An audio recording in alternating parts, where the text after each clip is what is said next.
Welcome once again to How to Relate to Anyone. Here is Dr. Orv Owens. Well, welcome again. We've got a subject today that is going to be enlightening, at least.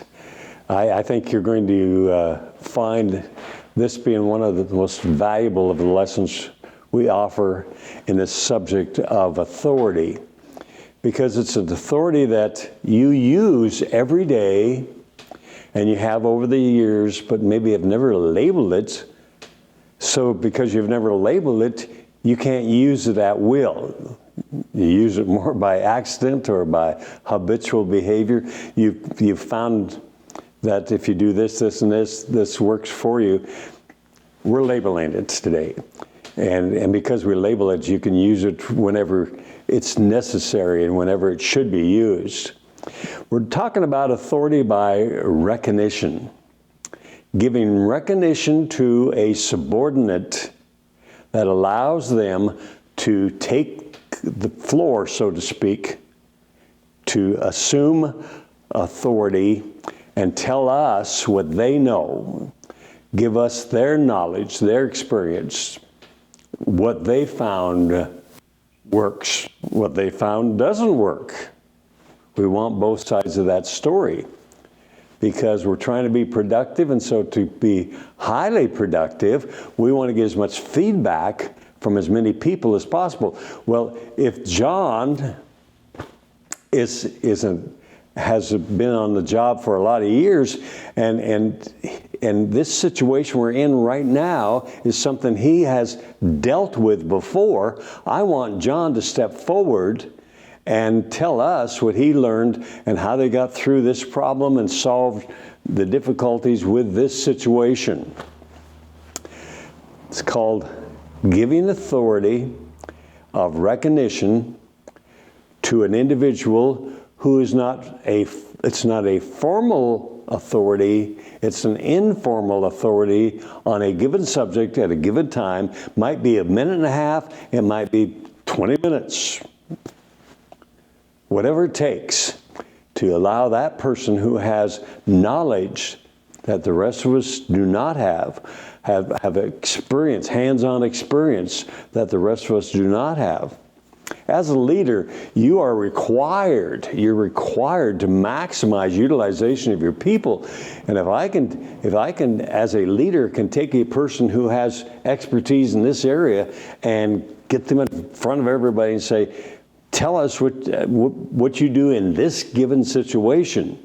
And so for that moment, I step back as the boss, and I allow this person to step forward and become the authority figure on this particular piece of information. Interestingly enough, this not only works with employees, it works also in a sales situation. Sometimes you're going to have clients who know more than you know about their particular need for your product or service. You might not know that they have an adopted son who's coming to live with them, and so now they need a new room. You might not know that they have a handicapped child or a child with handicap that causes them to need certain things. As a real estate agent, you need to know that. You need information, and that authority by knowledge is important, but authority by recognition is also very important.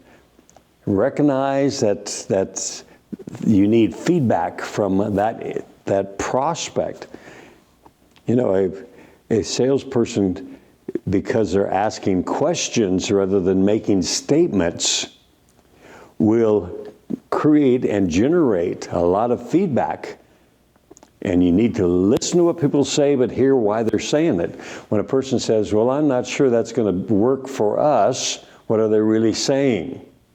Well, what they're really saying is, we've got a problem over here that I don't see being solved with what you're saying or with what you're offering. Or I don't see how that's going to fit with what we really need.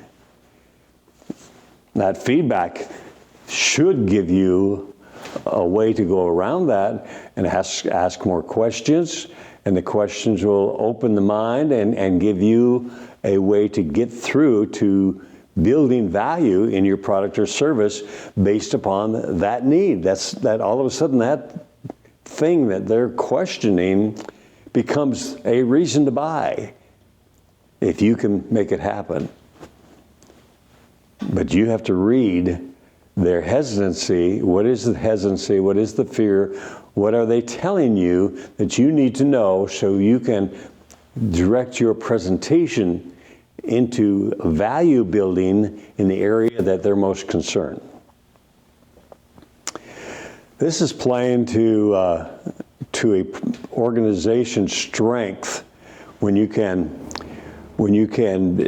build a team spirit that's going to have that whole attitude of we are all working together, and I'm going to offer you my expertise in this little area. It's not a big area, and it doesn't qualify me to be the boss, but it does qualify me to tell you something you don't know and you have not experienced, but I have. And we all have those situations, and everybody on staff in your organization has things that they have experienced that are of value to you and teaching points or points of reference for productivity in given situations within your workplace.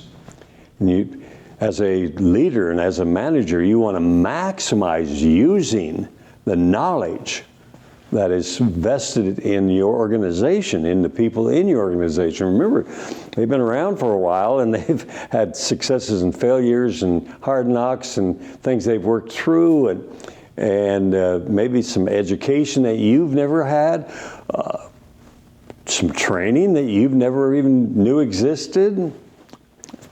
All of that should be an asset that your employees bring to the mix, and you need to use those assets. It's called good leadership and good management, and developing subordinates to maximum by utilizing their strengths, whatever their strengths might be. The projection of knowledge by a subordinate creates a sense of well-being in that employee. All of a sudden they feel, wow, I'm needed here. I'm appreciated. I'm being used. I'm being utilized. You know, we like to be used. We like to have people recognize our strengths, those skills that we have, or that knowledge that we have, and that creates a sense of well-being in that the boss recognizes me as a strong support for the team and for what we're trying to achieve in this project. And when people start feeling that, then they feel they're a vital part of the organization. They're involved on a day-to-day basis and appreciated. And that knowledge gives tremendous support toward high levels of productivity by giving of recognition to a person who doesn't carry any authority other than showing up for work and being an employee. So their authority is basically they're an employee and they are hired to do certain work. Well, to be able to draw from them beyond that work task, that job description, by playing off of some of their strengths of things that are an addition, is good leadership and good management. The manager then thanks the employee, gives and when thank you for your contribution, and they step forward. I actually recommend that when you have Joe step forward and tell all of us what he knows and explain it in some detail, you step back.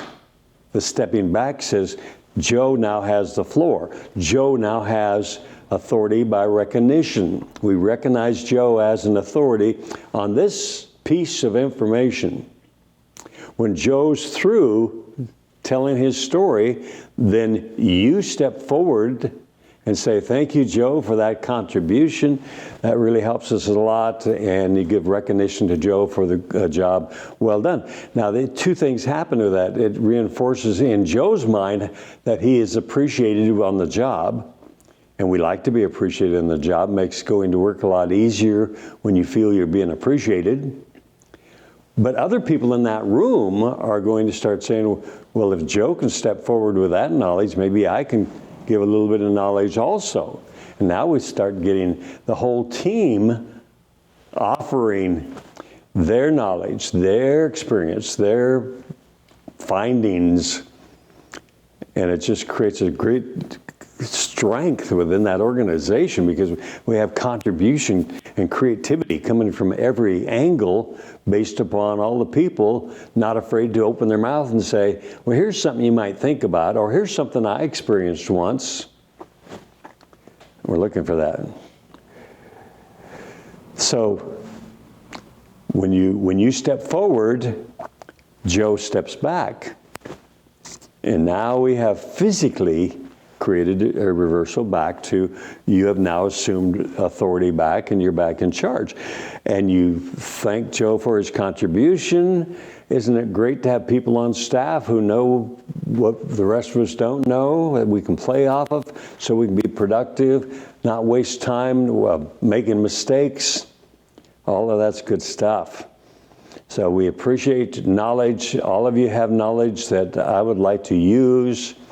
So you do a reinforcement of how valuable each employee is to the mix. Even the newbie, the new person who has just been on the job for a week, 2 weeks, or what, it doesn't really matter. Let's get him plugged in. Let's get him opening his mouth. He might say something that we already knew, but we can still say, that's a very good thought, and we have used that before, so it's good to know that you have had that experience also. Experience is one of the greatest teachers in the world. Trial and error is how we've learned most of what we know in life, and if you can draw from people's experience from your staff, you're drawing from the energy and the strength of your organization. And that makes for a stronger organization, but it also makes for personal growth within the organization. And lo and behold, some of those people are going to step forward with a whole bunch of stuff that's going to cause you to believe they are proficient enough and knowledgeable enough to be in a management position also. So now when we're looking for a supervisor, I can say to my boss, I've got a guy who should be a supervisor. He just is a very knowledgeable guy, and I think it's time that we promote him if he's interested in taking a promotion. That's where you get good supervisors, is people who have stepped forward and participated and have shown their knowledge and shown the application of the knowledge. I had a government person, federal government, Washington, D.C., was doing some consulting work, and this lady said, I've given 5 or 6 ideas that are being used now by the department, but nobody in upper management knows because the supervisor has taken 100% credit for what I have offered. And this happens. And that's poor leadership, it's poor management. And as a general manager, as a manager of supervisors, you need to keep your finger on the pulse.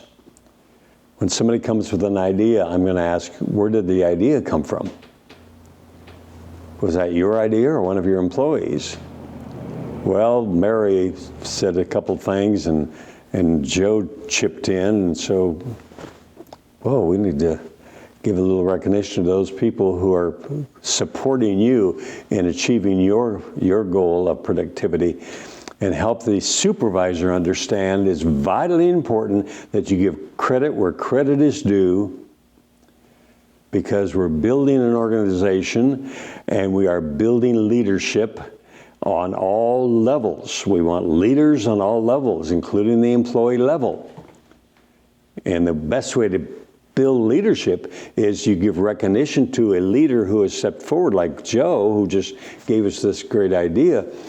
And all these other people are saying, well, I've got an idea that I should be sharing. And now all of a sudden you have people participating in the whole development of products and services and whatever, or in our sales department and what we can and cannot do as salespeople.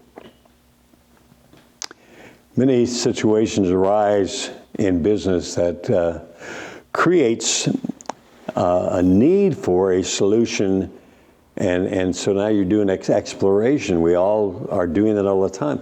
We've got a problem that we've not bumped into before, and so now we start doing search. How do we get there? Here's where you lean heavy on this authority by recognition. You want people to step forward who have some experience or an idea, creative idea, because they're going to save you a lot of time and a lot of energy and help you get where you want to be faster and more proficiently.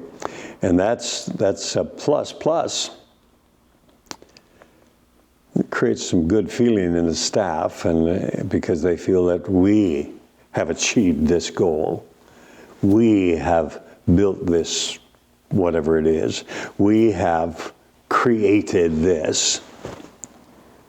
When people feel creative, they are happy. Creativity is our source of happiness, and so we want people to be as creative as we can make them on all levels of an organization. And if you're holding people down and not giving them recognition for their creativity, you are damaging your own organization, and you're shooting yourself as a manager in the foot, because you're killing your source of creativity by not giving proper recognition to people who are creative. It's very simple. We like to have recognition. We like to be recognized for what we have achieved, what we've offered, what we've put into the mix. And if I'm not going to get recognition, why should I even offer? I don't have to. Well, in sales, it's good to pull from past experience of your sales staff. Yeah, back in 1942, well, that might be going back a little too far, but the idea of playing off of experience of your salespeople, things that worked and things that didn't work. Hey, boss, I just tried something and it just fell in place. It worked really good. Why don't you share that with the rest of the sales staff? You encourage people to share ideas, because if a sales presentation works because of an idea or some creativity, it can be used and spread out to the rest of the sales organization, and everybody can benefit from it, including the company. That's a good thing. Builds job security, but it also allows people to appreciate what you have brought to the mix that's going to help this salesperson and this salesperson achieve a higher level of productivity in their day-to-day work also. Sometimes sales organizations become a competitive situation. Who's going to be the salesman of the month and all that kind of stuff. I like the idea of team building. I like the idea of building a sales team, and our sales team has outproduced everybody in the past 10 years. I like that idea a lot better than Joe here is having a great month. And so we give him the flowers. We give him the recognition. Well, Joe's happy, and all the rest of the people walk out the door saying, well, I didn't quite cut it this month. And with every winner in a sales organization, there's a bunch of losers who didn't quite cut it, didn't quite make it, didn't quite have the closing ratio that old Joe had, or whatever his name was. Many situations arise in corporate work, whether it be in sales or in management, that we need to draw from the authority and the knowledge of people on staff and give them the floor, give them authority. We call it authority by recognition. I'm going to recognize you for this moment, for this point, for this need, to help everybody here, including myself, understand better how to be successful in this area of our business. And it's a win-win situation. You get the information that you need. Everybody hears the information. That person gets recognition for contributing, which causes all the staff to feel they need to be contributors also. And so a wise leader always gives recognition to subordinates and clients, to their experience, their knowledge, their wisdom. Sometimes a wise word turns everything around, because it gives strength to your whole presentation, it gives strength to your whole organization, and it's a win-win situation. So I challenge you to be prepared, be aware, be open to, and follow through with good recognition for those who have knowledge that you can use and the whole organization can use. And as a result, it's a personal growth, but it's also a growth of the organization. Good luck with this. It's a kind of one of those areas. It's a lot of gray area here, but start thinking along this line. How can I give recognition for people or to people who have something that the rest of us do not have? You'll build a more solid organization, and you'll draw from each of your people strength for success. Good luck with this.